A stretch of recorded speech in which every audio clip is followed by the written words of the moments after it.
मयूरभंज जिला करंजिया रे घन कुहुड़ी देखा मिली। करंजिया तथा यार आखपाख अंचल प्रबल कुहुड़ी देखा मिली। गत 2 दिन है कुहुड़ीर मात्रा एत अधिक जे 20 ରୁ 30 मीटर पर्यंत रास्ता दृश्यमान होना फल रास्त यातायात कष्टकर हो पड़ी। घन कुहुड़ी जो जनजीवन अस्तव्यस्त हो लोके विभिन्न प्रकार असुविधार सम्मुखीन होता देखा मिली। दैनंदिन कार्य कुहुड़ी द्वारा प्रभावित होती।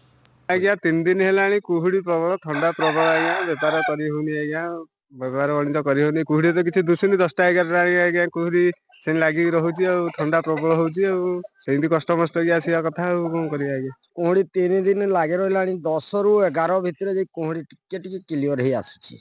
बर्तमान तो किसी देखा जाऊनी कुहुड़ी बाट रास्ता घाट कौन किसी देखा जाऊनी। कुहुड़ी एक्सेस परिमाण राति बेलिया देखा जाऊँगी। ता संगे शीत प्रबल होची गाड़ी नहीं होनी जोटी हेले ठिया करी आमे रेस्ट लउचु हेले कुहुड़ी कमु नहीं।